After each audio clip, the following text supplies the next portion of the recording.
ప్రభునందు నా ప్రియాతి దేవుని వారులారా, మీరందరూ బాగున్నారు కదూ? దేవుని దయ వల్ల, మీ అందరి ప్రార్థన వల్ల మీ ఆత్మీయ సహోదరుడైన ధన్యారావుని నేను కూడా క్షేమంగా ఉన్నాను. మహాదేవుడును మన ప్రభువును ప్రియ రక్షకుడైన యేసుక్రీస్తుల వారి అతి శ్రేష్టమైన నామంలో శుభములు మరియు శాంతి కలుగునుగాక. ఈ దినాన్ని మీ ముందుకు రావడాన్ని బట్టి నేను ఎంతగానో ఆనందిస్తున్నాను. ప్రసంగి గ్రంథము 7వ అధ్యాయము 8వ వచనాన్ని మనం ధ్యానించుకుంటూ ఉన్నాం. ప్రసంగి గ్రంథము 8వ వచనాన్ని ధ్యానించుకుంటూ వచ్చాం. అలాగే ఇప్పుడు మూడవ భాగంగా ప్రసంగి గ్రంథము 7వ అధ్యాయం 8వ వచనంలో కార్యారంభము కంటే కార్యాంతం మేలు అనేటువంటి విషయాన్ని 2 భాగాలుగా మనం వివరించుకుంటూ వచ్చాం. ఇప్పుడు కింద లైన్ మనం చూస్తే అహంకారం గలవాని కంటే శాంతం గలవాడు శ్రేష్ఠుడు. ఈ విషయాన్ని గురించి మనం మాట్లాడుకోవడానికి సిద్ధపడదాం. ఏ విషయం గురించి అని అంటే, అహంకారం గలవాని కంటే శాంతం గలవాడు శ్రేష్ఠుడు. ఈ విషయం మీద మనం మాట్లాడుకోవడానికి దైవ సహాయం వరకు ప్రార్థించుకుందాం. ప్రార్థన. అబ్రహాము దేవా, ఇస్సాకు దేవా, యాకోబు దేవా, మా దేవా, మీకే వందనాలు స్తోత్రాలు చెల్లించుకుంటున్నాను ప్రభు. తిరిగి నీ పాస్ అనేది వస్తున్నాం. ఇదిగో నేను ప్రసంగి గ్రంథము 7వ అధ్యాయము 8వ వచనాన్ని మొదటి భాగము 2వ భాగము తండ్రి నైనా జ్ఞాపకం చేసుకోవడానికి సహాయం దయచేశారు. ఇదిగో 3వ భాగంగా జ్ఞాపకం చేసుకుంటే సిద్ధపడుతుండగా నన్ను జ్ఞాపకం చేసుకోండి. నా నోటిని నా నాలుకని మీ స్వాధీనించుకోండి. వినిచిన బిడ్డలు విని గ్రహించుకునే కృప చూపించమని, మీరే మహిమ తెచ్చుకోమని త్వరలో రానయ్యున్న నజరేయుడైన యేసు నామములో ప్రార్థించి వేడుకుంటున్నాం తండ్రి, ఆమేన్. ప్రియమైన దేవుని వారులారా, ఇప్పుడున్న పరిస్థితులను బట్టి సమయము ఎవరికి కూడా సరిపోవట్లేదు. ప్రతిదానికి ఒకరితో మాట్లాడాలంటే, లేకపోతే ఫ్యామిలీలతో మాట్లాడాలంటే ఏమంటున్నామంటే టైం ఉండట్లేదు. మాట్లాడటానికి ఏముండట్లేదంట, టైం ఉండట్లేదని చెప్తున్నాం మనం. అంటే ఎవరికి కూడా టైము ఉండట్లేదన్నమాట. వాస్తవమే. ఎప్పటి నుంచి ఈ పరిస్థితి అంటే, మనందరికీ కూడా ఎప్పుడైతే మొబైల్స్ చేతికొచ్చాయో, ఆ మొబైల్స్లో కూడా ఆండ్రాయిడ్ ఎప్పుడైతే చేతికొచ్చిందో అప్పటి నుండి అందరికీ కూడా ప్రతి ఒక్కరు బిజీ కనుక ఈ వాక్యాన్ని వినటానికి కూడా అంత సమయం ఉండదని నేను అనుకుంటున్నాను. ఎందుకంటే ఇప్పుడు టిక్టాక్లని, ట్విట్టర్ అని ఇంకా రకరకాల యాప్స్ వచ్చినాయి. అందులో 1 నిమిషంలోనే వాళ్ళు చెప్పదలుచుకున్నది చెప్పేసి, అంటే ఒక జోక్ గాను, ఒక కామెంట్ గాను ఏదో చెప్పేస్తూ ఉన్నారు. అలాంటిది కూడా చూడటానికి టైం ఉండట్లేనప్పుడు మరి ప్రసంగం మ్యాక్సిమం 20 నిమిషాలు, 25 నిమిషాలు, 15 నిమిషాలు అలా ఉంటుంది. మరి పూర్తిగా ప్రసంగాన్ని వింటారా అనేటువంటి నమ్మకం లేకపోయినప్పటికీ కూడా దేవుడు మాకు ఇచ్చినటువంటి ఆసక్తిని బట్టి మేము చెప్తూ ఉన్నాం. మరి మీరు కూడా ఆసక్తి గల వాళ్ళు ఉంటారని ఈ వాటిలో మీకు తెలియజేస్తున్నాం. కనుక విని వీటి ప్రకారంగా మనందరం జీవించడానికి సిద్ధపడదాం. ఆ ప్రకారంగా ఉండటానికి దైవం సహాయం చేయను గాక.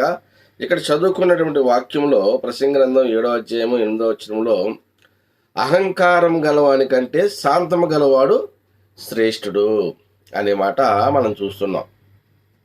ఈ విషయం గురించి మరి సామెతల గ్రంథము 11వ అధ్యాయం 2వ వచనం చూస్తే, అహంకారము వెంబడి అవమానం వచ్చును, వినయము గలవారి యొద్ద జ్ఞానం ఉన్నది. అహంకారం వెంబడి ఏమొస్తుందంటండి? అవమానం వస్తుందంట. అహంకారం అనేది అది మంచి గుణం ఏమీ కాదు, అది చెడ్డ గుణాల్లో గుణం. అహంకారం వెంబడి అవమానం వచ్చినంట. అలాగే ఇంకేంటి, వినయము గలవాని యొద్ద జ్ఞానం ఉన్నది. దేవునికి మహిమ కలుగుగాక. వినయము మంచి గుణము, అహంకారము చెడ్డ గుణం. కనుక మీరు గమనించినట్లయితే చెడ్డ గుణాలు మంచి గుణాలకు సంబంధించిన ఒక వీడియో మరి చేయటం అనేది జరిగింది. యూట్యూబ్లో ఉంటుంది, మీరు చూడొచ్చు. 6 చెడ్డ గుణాలు, 6 మంచి గుణాలు, వాటి గురించి చెప్పడం అనేది జరిగింది. అవకాశం ఉన్న వాళ్ళు మీరు చూడొచ్చు. కనుక అహంకారము వెంబడి ఏమొస్తుందంటండి? అవమానం వస్తుందంట. కనుక ఈ అహంకారం ఎవరిలో అయితే ఉంటుందో వారిని ఆ అహంకారం అనేటువంటి గుణం పాడు చేసేదానిగా ఉంది. అలాగే ఆ వ్యక్తికి అవమానం పెట్టేటువంటి పరిస్థితి కూడా కనపడుతుంది. కనుక నా మట్టుకు నేను, మీ మట్టుకు మీరు, అహంకారం అనేది మనలో కనుక ఉంటే అది దేవుని దగ్గర మనం మొరపెట్టి ప్రార్థించేసి, ప్రభువా నాలో అహంకారం గల మన మనసు ఏమైనా ఉంటే అది తీసివేయి నా ప్రభువా, వినయము గల మనసు నాకు దయచేయి. వినయము గల మన దగ్గర ఏముంటుందంటండి? జ్ఞానం ఉంటుందంట. జ్ఞానం. దేవునికి మహిమ కలిగింగాక. కనుక దేవుని పిల్లలుగా మనందరము కూడా జ్ఞానం కలిగి ప్రవర్తించాలని ప్రభులు వారు చెప్తూ ఉన్నారు. ఏమంటారంటే ప్రభులు వారు, పాము వలె వివేకముగాను పావురము వలె నిష్కపటంగాను ఉండనని చెప్పాడు. వివేకంగా ఉండమని చెప్తున్నారు. అలాగే యాకోబు పత్రికలు మనం చూస్తే, మీలో ఎవరికైనా జ్ఞానం కొదవగా ఉన్నట్లయితే దేవుణ్ణి అడగాలి అని చెప్తున్నాడు. సొలొమోను గారు ఏ రకంగా అయితే అడిగితే జ్ఞానం పొందుకున్నాడో అలాగే మీరు కూడా పొందుకుంటారు అని దేవుని వాక్యం చదివిస్తుంది. అంత మాత్రమే కాకుండా మనము జ్ఞానం పొందుకోవాలి అని అంటే మనలో ఏముండకూడదంటండి? అహంకారము అనేది ఉండకూడదు. యేసుక్రీస్తుల వారు తన 12 మంది శిష్యులకి కాళ్ళు కడిగే ప్రక్రియ మొదలుపెట్టారు. కాళ్ళు కడిగేటప్పుడు స్టార్టింగ్ పేతురు గారి దగ్గర నుంచి కడుక్కుంటూ వెళ్తుంటే పేతురు గారు అన్నారు, ప్రభు నా కాళ్ళు నువ్వు కడగకూడదు అంటే, అయితే నేను నీ కాళ్ళు కడకపోతే నాలో నీకు పాలు లేదు, నాలో నీకు పాలు లేదంటే మళ్ళీ అంటాడా, అయితే మొత్తం కడిగేసేయండి, ఒళ్ళంతా కడిగేసేయండి, నెత్తిమీద నుంచి కడిగేసేయండి అంటాడు.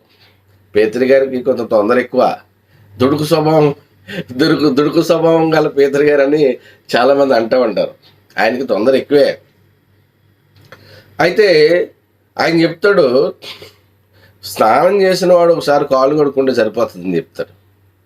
అలాగే ఇప్పుడు యేసుక్రీస్తుల వారు దేవాది దేవుడై ఉండి మానవ మాతృడిగా ఈ భూమి మీదకి వచ్చి మనుషుల మధ్య మనుషుడిగా సంచరించినటువంటి ఆ యొక్క యేసుక్రీస్తుల వారు తగ్గింపుతనాన్ని ఎలా చూపించారంటే, తన శిష్యులకి కాళ్ళు కడిగారు. కడుగుతూ అంటాడు ఆయన, తన్ను తాను తగ్గించుకునేవాడు హెచ్చించబడతాడు, తన్ను తాను హెచ్చించుకునేవాడు తగ్గించబడతాడు అనే మాట శిష్యులు చెప్తూ ఉంటారు. శిష్యుల్లో వాదం వచ్చేది, మనలో ఎవరు గొప్పవారు అనేవాడు. ఆ వాదాన్ని బట్టి ఈ మాట చెప్పడం అనేది జరిగింది. కనుక ప్రతి ఒక్కరిలో కూడా అహంకారం అనేది చాప కింద నీరులాగా తెలియకుండా ఉంటుంది అన్నమాట. అంటే వాళ్ళకి తెలీదు ఆ విషయాన్ని, బయట వాళ్ళు చెప్తేనే కానీ వాడికి తెలియదు నేను అహంకారంగా ప్రవర్తించాను అనే విషయాన్ని వాడు గ్రహించుకోలేడు. ఆ గ్రహింపు పాటును మర్చిపోతాడు. కనుక ఈ అహంకారం అనేది మనం విడిచిపెట్టినాడు మనకి ఏ గుణం పనిచేస్తుందంటే, శాంతము గల మనసు మనలో పనిచేస్తుంది. అప్పుడు జ్ఞానం నేర్చుకునేటువంటి అవకాశం ఉంటుంది. జ్ఞానంలో 2 రకాలు ఉన్నాయి. మళ్ళీ ఆ జ్ఞానంలో 2 రకాలు ఏంటంటే, ఒకటి ప్రకృతి సంబంధమైన జ్ఞానము, రెండోది పరమాత్మ సంబంధమైన జ్ఞానము. కనుక దేవుడు మనకి 2 రకాల జ్ఞానాన్ని కూడా ఇవ్వటానికైనా సిద్ధంగానే ఉన్నాడు. సొలొమోను గారికి పరమాత్మ సంబంధమైన జ్ఞానం ఇచ్చాడా, ప్రకృతి సంబంధమైన జ్ఞానం ఇచ్చాడంటే, ఆయనకి అప్పటికే పరమాత్మ సంబంధమైన జ్ఞానం ఉంది, కానీ ప్రకృతి సంబంధమైన జ్ఞానమే ఇచ్చాడు సొలొమోను గారికి. అన్ని రకాల భాషలు అర్థం చేసుకునే జ్ఞానము, అన్ని రకాల భాషలు మాట్లాడేటువంటి జ్ఞానము, మొత్తం మీద ఆయనకి ప్రకృతి సంబంధమైన జ్ఞానమే ఇవ్వడం అనేది జరిగింది. అయితే ప్రియమైన దేవుని వాళ్ళారా, ఇక్కడ మనం కూడా జ్ఞానవంతులుగా ఉండాలనేటువంటిది దేవుని యొక్క చిత్తం. కనుక అహంకారం అనేది మనలో కనుక ఉంటే అది మనల్ని అవమాన పాలు చేస్తుంది అని వాక్యం ఎంతో స్పష్టంగా తెలియజేస్తుంది. కనుక మరి సాధ్యమైనంత మట్లో, అంటే ఎవరూ కూడా ఏది ఒకేసారి దాన్ని తొలగించుకోలేరండి, రిమూవ్ చేయలేరు. ఎవరికి వాళ్ళే దాన్ని తొలగించాలి, రిమూవ్ చేయాలి అని అంటే కొంత సమయం పడుతుంది. ఆ సమయం పడుతుంది కనుక ఇక్కడ మనము ఆ సమయాన్ని ప్రార్థనలో గడపాలి. ఎలా అంటే, ప్రభువా, నాలో ఉన్నటువంటి అహంకారమైన మనసు ఏదైనా ఉంటే, నీకు విరోధమైనటువంటి మనసు ఏదైనా ఉంటే నాలో నుండి తొలగించే ప్రభుని ప్రార్థనలో ప్రభువుని అడగాలి. అప్పుడు మనకి దీన మనసు దయచేస్తాడు. శాంతం గల మనసు అంటే ఏంటంటే దీన మనసు అనమాట. కనుక ఇక్కడ మరో వచనాన్ని మనం చూసినట్లయితే పేతురుకు రాసిన పత్రిక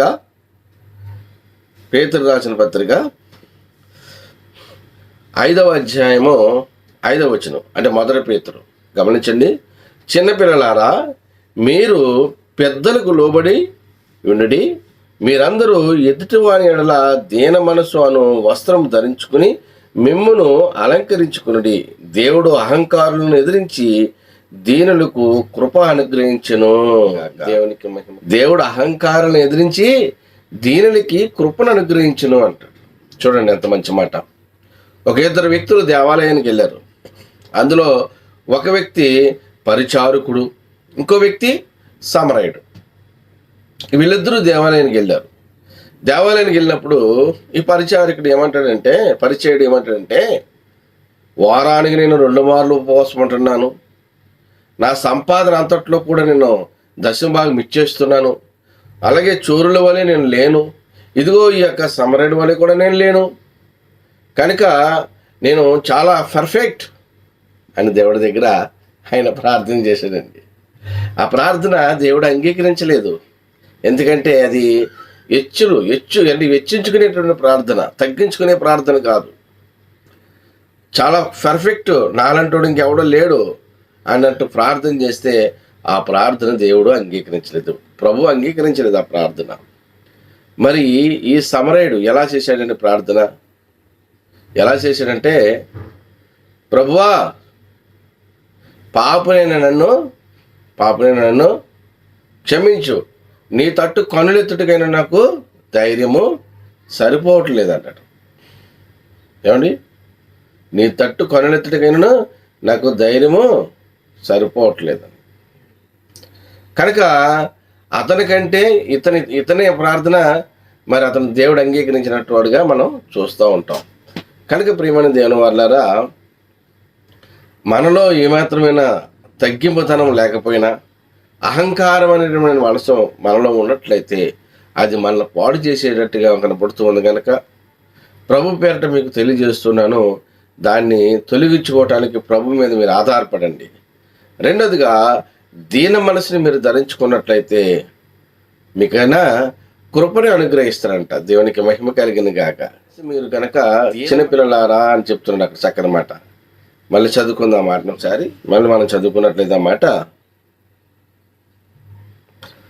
చూడండి, చిన్నపిల్లలారా, మీరు పెద్దలకి లోబడి ఉండి, మీరందరూ ఎదుటి వాని ఎడల దీన మనసు అను వస్త్రమును ధరించుకుని మిమ్మల్ని మీరు అలంకరించుకునడి. చూడండి, దేవుడు అహంకారులను ఎదిరించి దీనులకు కృపను అనుగ్రహించును. దేవుడు అంటే అహంకారులను ఏం చేస్తాడంట? అహంకారులను ఎదిరిస్తాడంట. దీన మనసు గల వారికి కృపను అనుగ్రహిస్తాడంట. You choice. దేవుని కృప కావాలంటే దీన మనసు కలిగి ఉండండి. లేదు, దేవుని చేత మీరు తిరస్కరించబడాలంటే, దేవుడు మిమ్మల్ని గద్దించాలంటే, దేవుడు మిమ్మల్ని శిక్షించాలంటే మీరు అహంకారం కలిగే జీవించండి. మీ ముందు పెట్టడం జరిగింది 2 విషయాలు. ఒకటి అహంకారం గల మనసు, రెండోది దీన మనసు.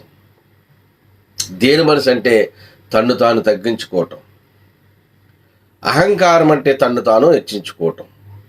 కనుక ప్రియమైన దేవుని వల్లారా, ఒకవేళ మీలో కనుక అహంకారం అనేది ఉంటే, ప్రభువా, నేను ఇప్పటి వరకు అహంకారంగా జీవించాను, ఇక నాకు అటువంటి మనసు నాకు వద్దు ప్రభు, దాన్ని తీసేయండి, నాకు దీన మనసు దయచేయండి ప్రభు అని మీరు ప్రార్థించినట్లయితే మిమ్మల్ని జ్ఞానవంతులుగా చేస్తారంటున్నాడు. జ్ఞానం వస్తుందని చెప్తున్నాడు. ఒక చోట చూసాం, ప్రసంగిలో చూసాం, మనం ప్రసంగి 7:8 చివరిలో చూసాం. వినయం గల మనసు గలవానికి జ్ఞానం కలుగుతుందంట. అలాగే వినయం గల మనసు గలవానికి దేవుని యొక్క కృప ఇస్తానని చెప్తూ ఉన్నాడు. అట్టి కృప మనందరం పొందుకోవాలని ప్రభు మనకి ఈ మాటలు తెలియజేస్తున్నాడు కనుక ప్రభు యొక్క కృపను మనందరం పొందుకోవటానికి ఆ దైవం సహాయం దయచేయను గాక. ఆమేన్. ఈ కొద్ది మాటలు దేవుడు దీవించి ఆశీర్వదించి అభివృద్ధిపరిచి మన మృదమనే పలక మీద నీరు కట్టి ఫలం చేయను గాక. ఆమేన్. God bless you, all of you.